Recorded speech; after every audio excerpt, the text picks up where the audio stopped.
The Jeff Fisher Show is brought to you by Super Park and Logan University. Yeah, he did. The official chiropractic college of the St. Louis Rams. Now, here's your host, Steve Savard, and Super Bowl champ DeMarco Farr.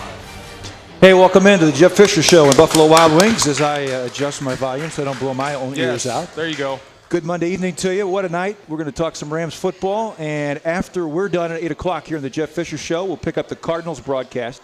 So great night for sports fans in St. Louis, and we want to thank running back Benny Cunningham for coming in and spending some time with us. I know it's a lot easier after a win. We really appreciate you coming in after a loss. For having me. Thank you, Benny.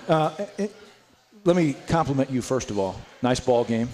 Very nice. Average, big average on the ground. But the other thing I told you, I love the way you return kicks. You hit it and hit it hard. And to me, a running back is the guy that can assess opportunities in front of him, where to run on a kickoff situation, because that's what you do for a living. And I love how you jam it up in there, full speed across the 20-yard line. I really appreciate that. It means a lot.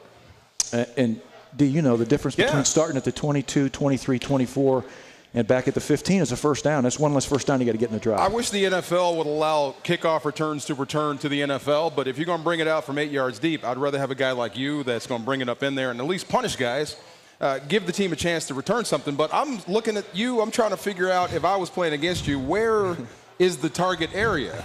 You know, I mean, short, compact. It seems like you and Zach Stacy are built the exact same way. You don't see that in the NFL that often. Yeah, we kind of pride each other, and kind of, working out. We know have the similar body type, so we just go in and work out together, try to get as strong as possible, grow, CT Fletcher style. Yeah. Who's stronger, you or Zach Stacy? Don't answer that. Just keep going. I'm going to take that one. I remember watching when you were signed before camp started last year. I remember watching tape of you at Middle Tennessee. Very impressive. You had a couple of 200-yard games.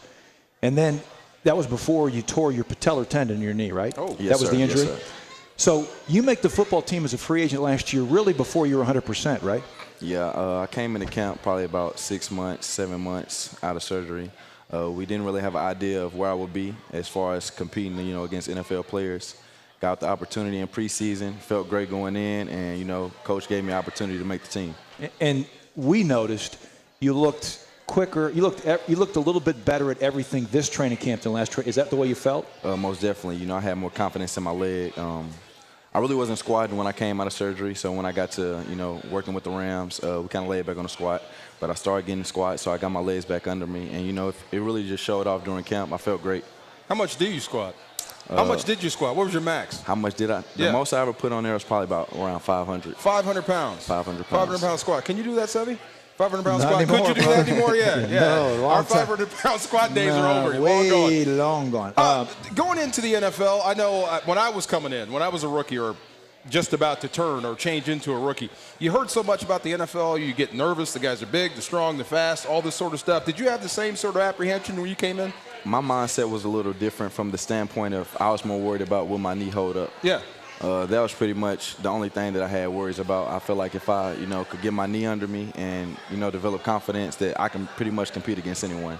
And, once it held up, I felt like I was, ready to go. When did you know? When you made a cut, when you were in practice? When did you know your knee was healthy and I can go? Just after that first preseason game, that adrenaline got the rush and you start making moves you really can't, duplicate in practice, and start getting hit, start getting tackled, full live go. And, I got up off the ground, no pain, nothing to worry about. And from there, it was just, putting all the faith in and just going. Running back Benny Cunningham with us in the first segment of the Jeff Fisher Show. Let's talk about the game yesterday. What's your mood? How do you look at it? You got off to a horrific start, probably the worst possible start, but the team settled down. You fought your way back in and almost pulled off. It would have been the largest regulation deficit overcome in regular season history. You almost pulled it off. How do you guys look at it the day after? Coach Fish said it today. It's not. It's what it could have been as far as from the standpoint. We'll probably talk about this now and won't bring it back up because we didn't, make the comeback. From an execution standpoint, we know we got to come out, and play better in the first half from an offensive standpoint. We went over all those things today. It's just something that the guys want to come back, get going in practice and just kind of, fix. We owe it to Coach Fish, we owe it to the fans to come out and get those things fixed. What are your teammates saying about the way Austin Davis has stepped in and played in the last 3 games as a starter here when really he had no previous regular season experience? really no doubt in our minds because we practice with him every day. I feel like probably the people watching, the fans who don't see him on a regular basis, probably didn't think he could do it. But when you see him go in and work his butt off every day, putting in extra work in the film room, working his butt off in the weight room, you have, trust in guys like that. And I'm glad that he's having the success he's having and is, carrying over to the field on game days. I know from a defensive perspective, whenever I see the backup quarterback come in, I get fired up. I get a little juiced. I think they might be down a little bit. But it's different. Like you said, he's had reps. You've got time to get used to him. So there is no change in the offensive huddle for you guys. Not at all. We have confidence in him. And, from a running back standpoint, we want to do as much as possible to take the pressure off of him. So if we can be more productive in the run game and kind of take some throws off of Austin, that'll be great.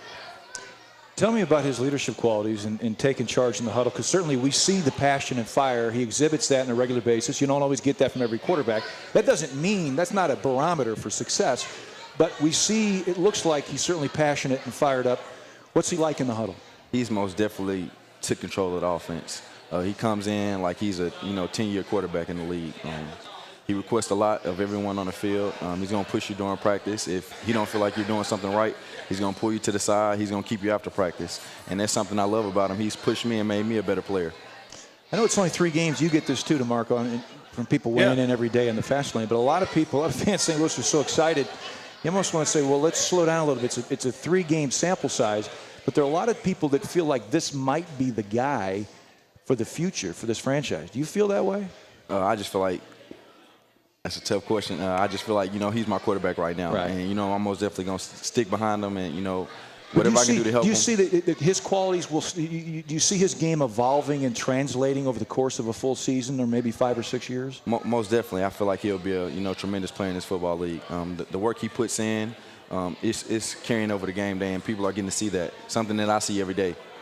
I like the scrappiness and the spunkiness, the ability to get out of positions, to get out of situations where other quarterbacks can't, and kind of manufacture, keep a play alive. And then, and this is kind of rare, I always thought, and I'm not making a comparison, I thought a guy like Kurt Warner, when he was flush in the pocket, had an amazing ability to lock onto receiver and get the ball there when a lot of guys are just trying to run for their life. Austin seems to be able to do that. He gets out of the situation, but doesn't lose his focus down the field and puts the ball in a position where somebody can make a play. Yeah, he's most definitely a fighter. You can see him in the pocket. I'm coming out on check downs. I see him scrambling, moving around from guys, trying to find an open receiver.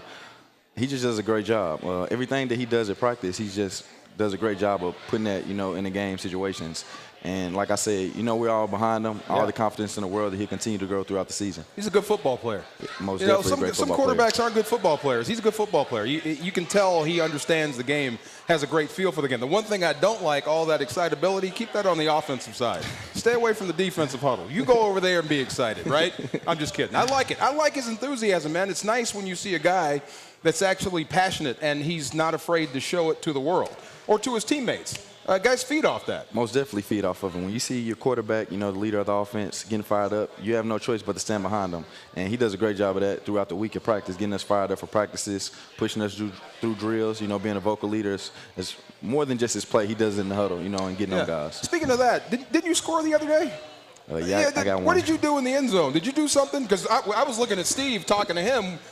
Yeah, how did that feel crossing the end zone? It felt great. All the work you put in to, pay off and you get to cross the paint, building a little more confidence to go with throughout the season. No nay-nay?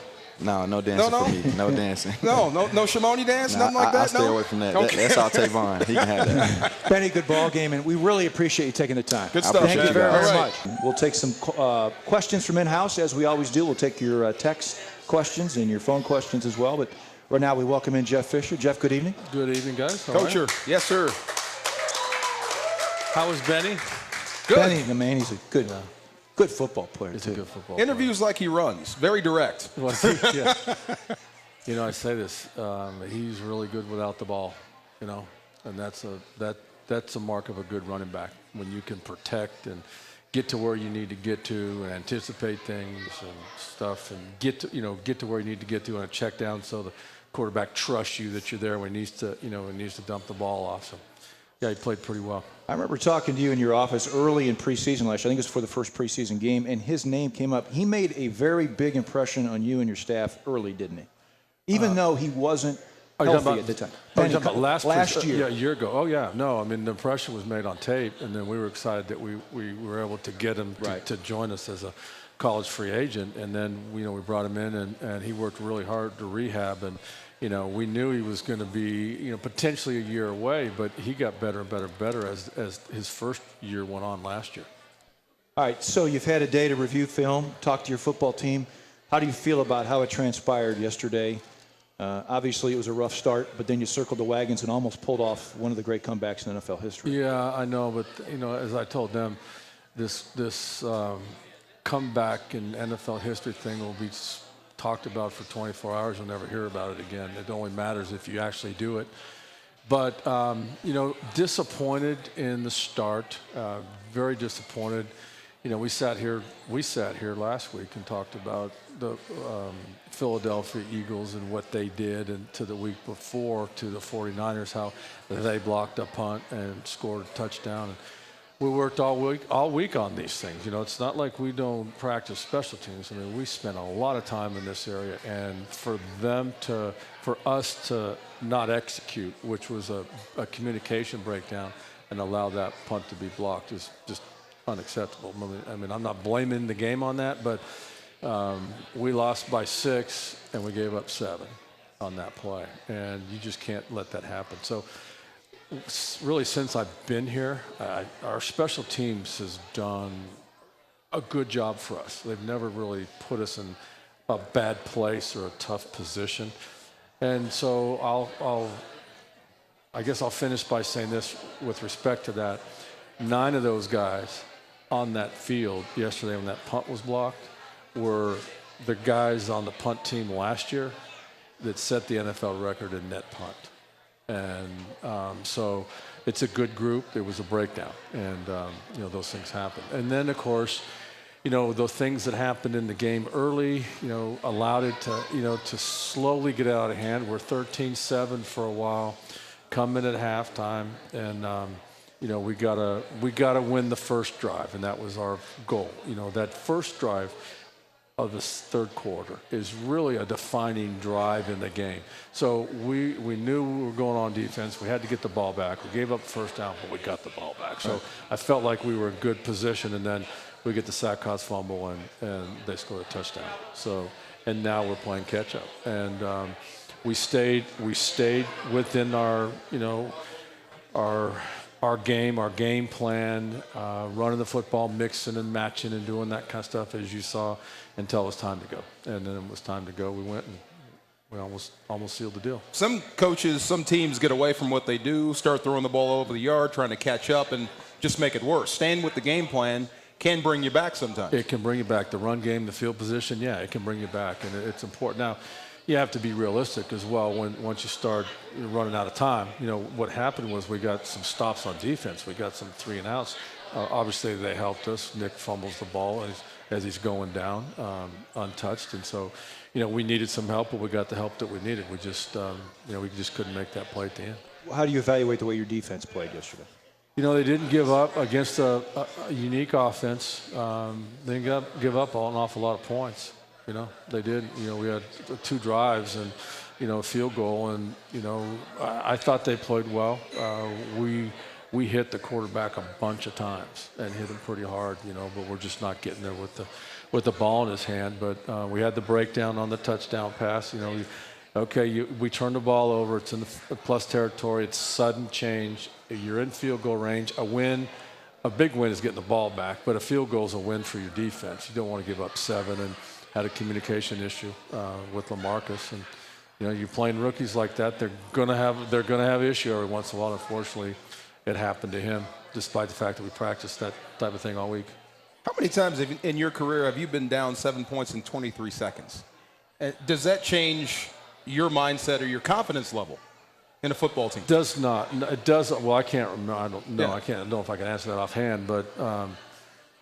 No, it doesn't. It doesn't change your approach. It doesn't change your game plan. It doesn't do anything because you stick with what you're doing, get a stop, get the ball in the end zone, and you go.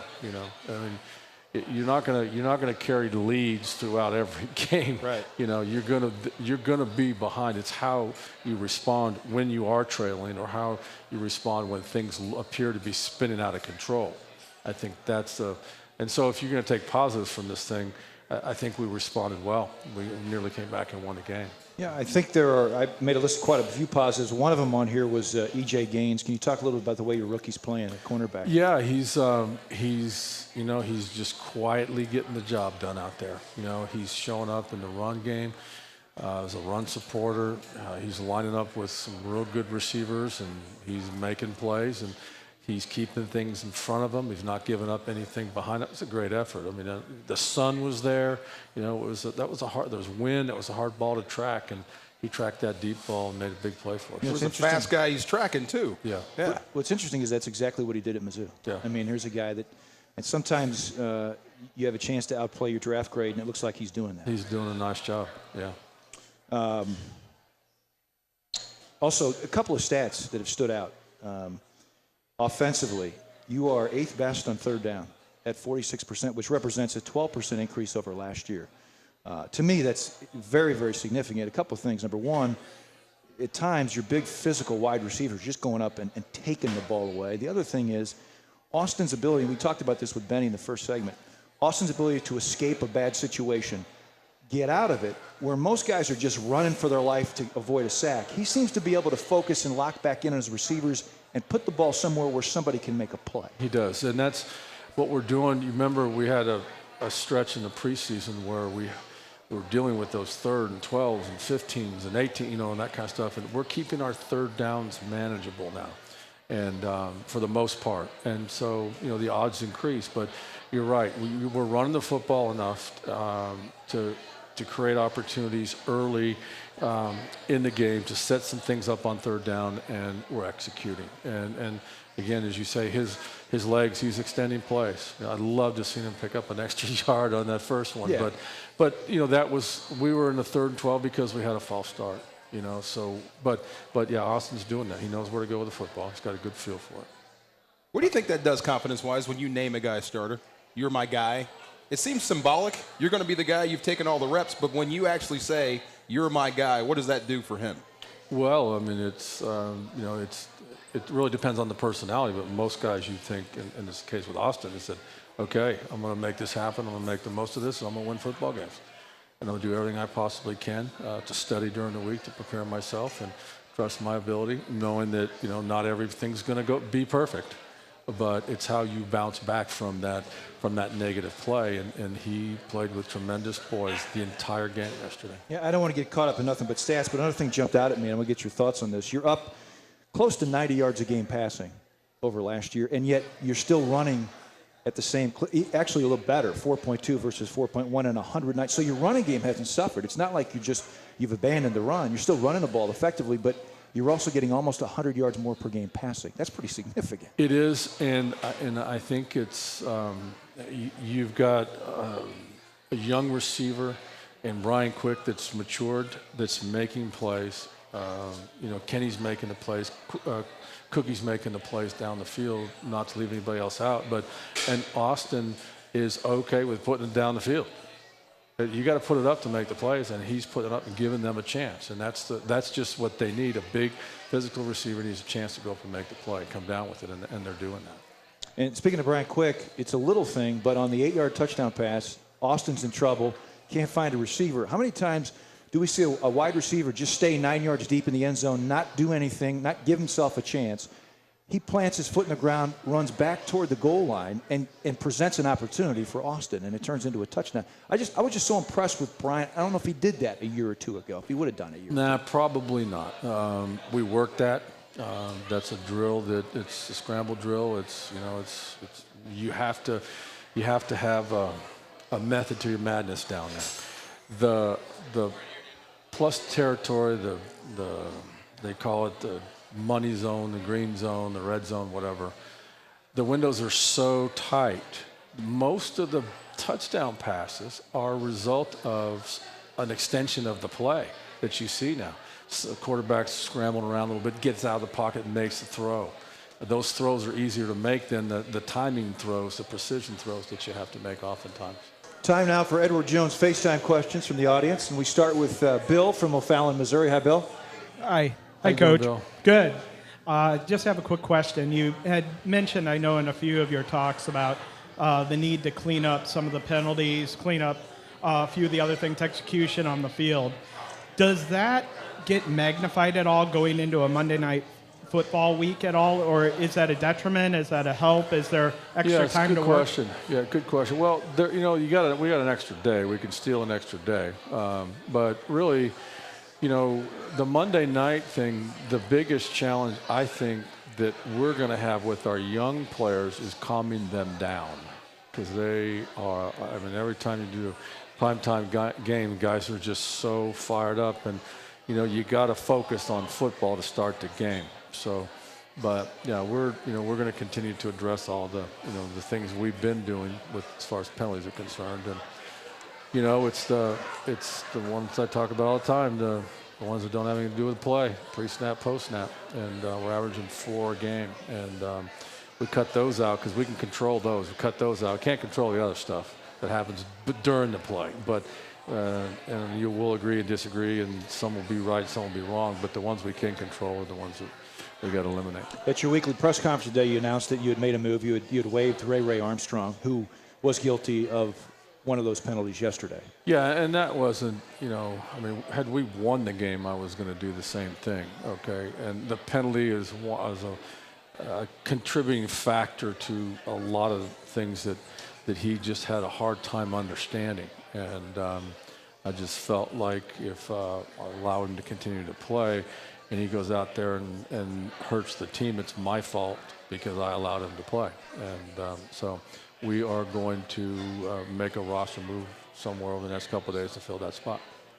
All right, let's welcome in Joey from Maryland Heights. Hey, Coach. Your defense, have they been living up to their expectations as they only have 1 sack all year? Or how do you feel about that? Well, we're all disappointed we don't have sacks, but we are getting pressure. I think our reputation is that we're so good up front, and we're coming more from a blitz posture because Greg's stuff that the ball's just coming out, and it's coming out fast, and they're protecting, and so. Those things will come, the sacks will come. Very disappointed, but you can look at the numbers and look at them however you want. I think we're first in the league in passing defense right now, and now we're 29th in rushing defense. But we've got a lot of room for improvement, and that's just yards per game. But we got to start. Ball needs to start hitting the ground. We need, we're allowing too high of a completion percentage. Average per completion is too high, and sacks are going to help that. When guys don't get there, they tend to get frustrated and press. Do you have to caution your guys against that? Yeah, I don't. Yeah, you do. I mean, Rob understands. He's still getting hold. He got pulled down a couple times yesterday. He didn't get called, and he's working to get there. And it was close a couple times. Mm-hmm. He actually missed a sack opportunity yesterday. So, but they'll come. I mean, we'll be talking about. Here, hopefully in a few weeks, Rob will have 4 or 5 in a game. We'll be back at it. He can do that. Yeah. Mark from Dallas, Texas is with us tonight. Hey, Coach, how you doing today? Good, thanks. DeMarco. Hey, what's going on? So my question for you is this. So I've noticed in your games this year that the team has a lot of resiliency. I noticed that, whether you're down, whether the opposing team comes back to late in the game, that even with a young team, a young quarterback, your team always finds a way to keep pressing forward and doesn't fold. And I just wanted to ask you in general, and I watched you for years in Tennessee as well. I've spent a lot of time in Nashville.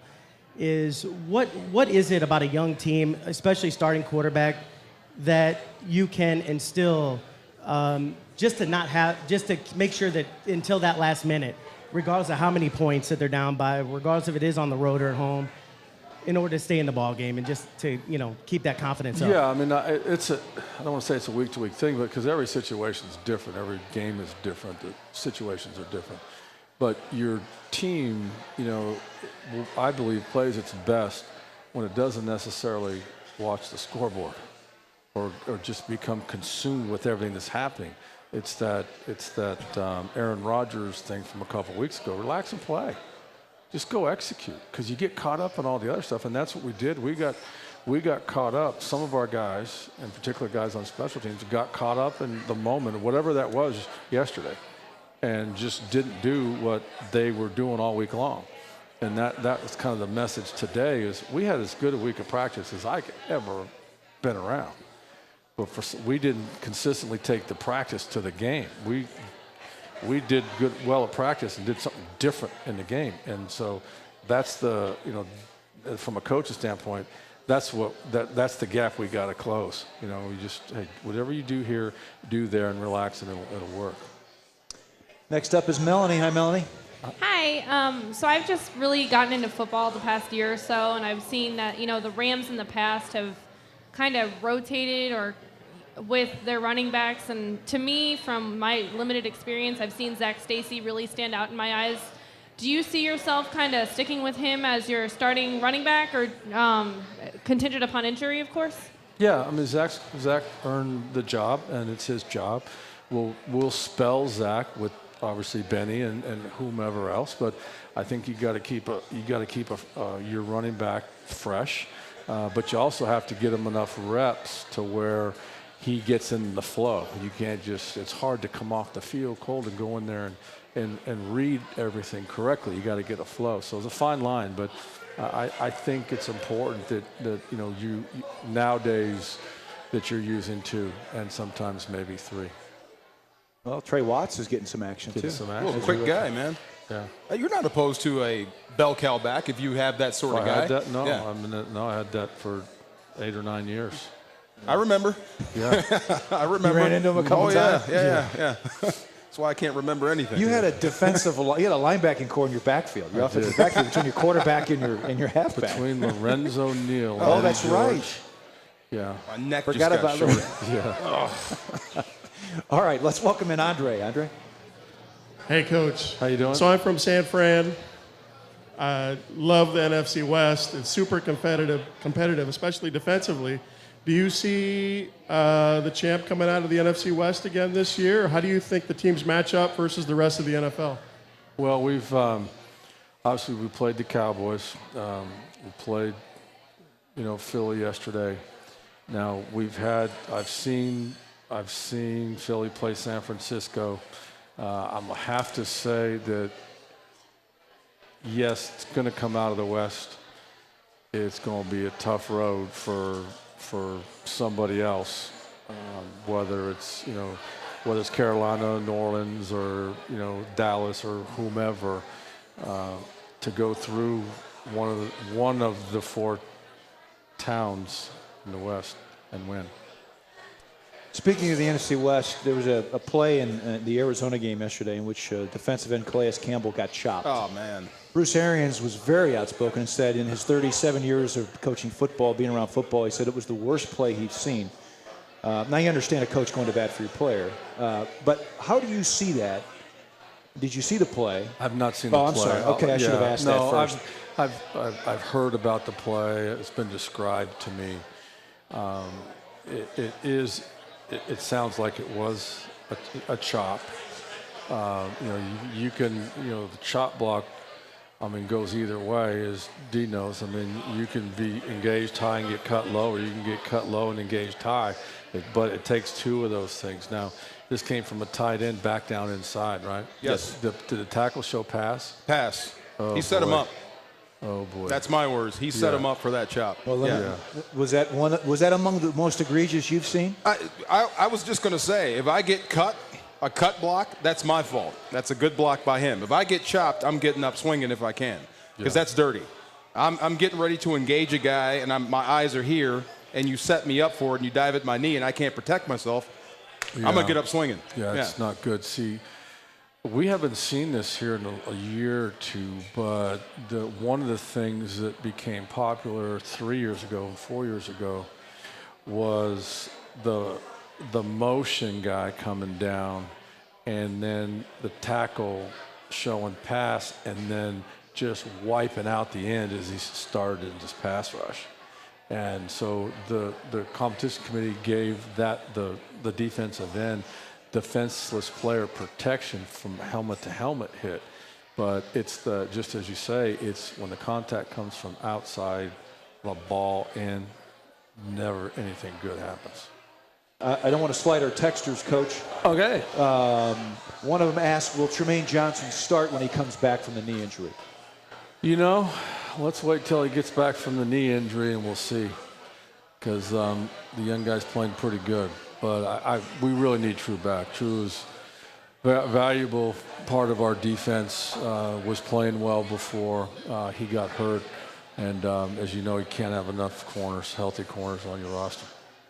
Another text, how much of an asset has Kenny Britt been in the development of Brian Quick? You know, I've said that oftentimes, that I think he's been very helpful. Kenny practices really hard and really fast, and sometimes he'll make a mistake, but he does it going full speed. And I think Brian has learned that you got to go fast. And the one thing Brian's done, as we said, is that he is taking what he's done on the practice field now into the game, and he's playing much faster in the game.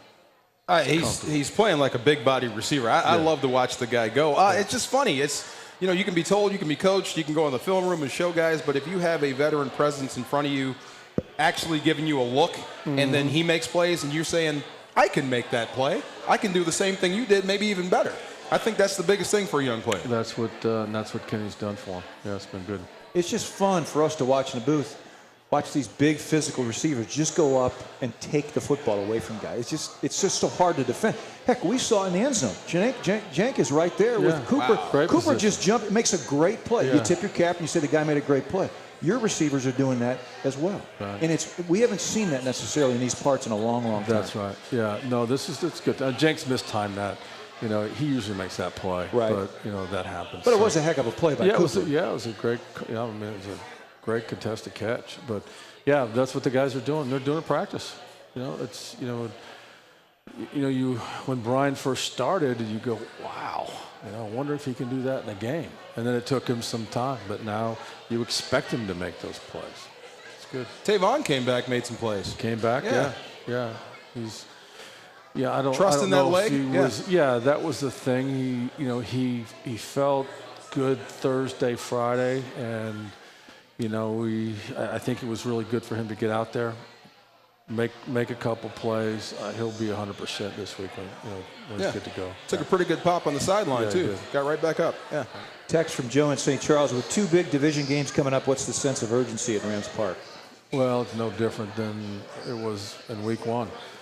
Every week is important, and we're not going to look past this week.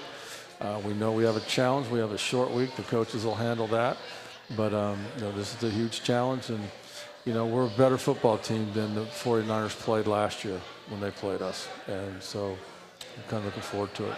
Has anything changed about the way Kaepernick is playing the game from when he first took over? Is he more of a pocket guy? Is he running less? I haven't done. Okay. I haven't got there yet. It's still early, but I don't think anything's changed. They're still doing some creative stuff with him. And a little bit of a read option. We didn't see much of that out of them the last time we played him because we were meeting him at the mesh point and things like that. But he is very, very dangerous. He's like the 8th or 10th leading rusher in the NFC. I think, he's pulling it down and making plays all over the place, and he's accurate, and it's a tough offense to defend because you know exactly what they're going to do half the time, and then you can't predict the other half time what they're going to do. Awful lot of weapons at his disposal too, and then he's got the crutch to turn around and hand the ball to Frank Gore, who still runs as hard as anybody in the NFL. Yeah, it starts there. It starts with 21. That's been a handful for us. And you hear so much about Vernon Davis and the matchup problems. I don't hear from a defensive-minded coach about the problems that Vernon Davis and his athleticism and where they can line him up present to you. Well, he's difficult to cover with a corner. That probably is the best way to describe it. Particularly because he's got the downfield speed of a wide receiver, but he's the big target, he's the tall target. And so if it's going to be difficult to cover as a corner, can you imagine the problems that are presented to the safety and or the linebacker? One of the things that we talked a little earlier about the pass rush in this game, one of the things you did, now, and remember, the Eagles are the team that since the beginning of 2013 were number one in passing yards in the league. And Nick Foles has had a 7-touchdown game. The one thing you did is get him off the spot. I mean, it was even said to me by the casual fan observer, boy, he was throwing off his back foot an awful lot. You didn't allow him to get comfortable. So even if you don't get home for a sack, and he threw a couple of balls up there on other days you might have come down with. Wow. Yeah. I mean, balls that just floated and and they get a DPI. We get a DPI on one of them. Right. So yeah, I mean that was our focus. You know, nobody has in the first 3 weeks has put the ball down the field, deep down the field, more than this group. Right. And that's one of the things that was a concern of ours going into it. And I think he took one shot, you know, and then we picked it off. So, you know, he hit the 20-yard touchdown pass or whatever that was. But yeah, we got him off the spot. You know, we made him go to get off his first read. And the other thing is they were smart with him. They got rid of the football too. They were getting out. They were throwing the ball sideways. Their running back was running sideways too. A lot. Yeah, he was a little frustrated there at times. Yeah, a little bit. You think? Yeah. Good game against a very fast running back. Yeah. We had some. We had 6, I think, tackles for loss in the run game, and we had a couple other missed tackles. So I thought we handled it pretty well. He creased us there at the end. The little guy, Sproles creased us at the end. We got out of position, but that was outstanding open field tackle by Rodney. On that last run. Yes. We noted that during the broadcast. Safety play. Yeah. Let me ask you one question. Just from a head coaching perspective, when you see other coaches, college, pro, what have you, and they're letting a guy have it loud on the sideline, what's the benefit to that, to doing that vocally loud so people can see it? I mean undressing a player? Undressing that kind a player, yeah. Okay. I don't know that there's any benefit. I got excited on one particular play on the penalty on the special teams. But I don't follow your question. Are you saying, would I do that? Yeah. Were they doing that? Is that No, I was just asking, like, people would ask, why doesn't he get more upset when guys commit these penalties? I have to ask him, so I'm asking you. Okay, I got you. I mean, they don't do them on purpose. Right. You know, that's the thing. They don't want to flinch on purpose or get called for DPI. It's the other things, you know. It's now, you know, the after the play thing with Ray, that was ridiculous to me, you know. And so no, I did get a little vocal with him on there, but you know, you want to find out why the mistake was made, and hey, let's not make it again. I mean, it's like Rob's defensive offsides. Yeah, you watch the tackle in the end zone. Tackle's hand comes up like this. Just boom, like that. And Rob goes. Well, what do you tell Rob? I mean, the tackle moves. Going on movement, right? Yeah. He's going on movement. They did it on purpose. I mean, he caught him. So, but no, I mean, I'm better off one-on-one, and you know, I can say things at times and not look like I'm mad. And so like now, that's how we do it. Yeah. Probably a little. It's how I do it with officials. So. With a smile. Jeff, go get those 49ers. We'll do it. Thank you, Coach. Go Cards, huh? Go Cardinals tonight. Yeah, absolutely. Baby. All right. And that's a great segue into the top of the hour, because we will be picking up the Cardinals broadcast in mere minutes. First pitch is 8:07 from Busch Stadium. We want to thank Jeff Fisher. Thank everybody for showing up tonight. Thank you. We look forward to the Monday night matchup against the San Francisco 49ers. And by the way, what a great weekend. Super Bowl 15 reunion Sunday. 34. What did I say? I said Super Bowl 15-year 34, reunion. Yes, yeah, okay. I can't wait. Yes. I hope I'm not the fat one. I'm serious. I hope I'm not the fat one. We're going to see. Good God. That's hysterical. That's hysterical.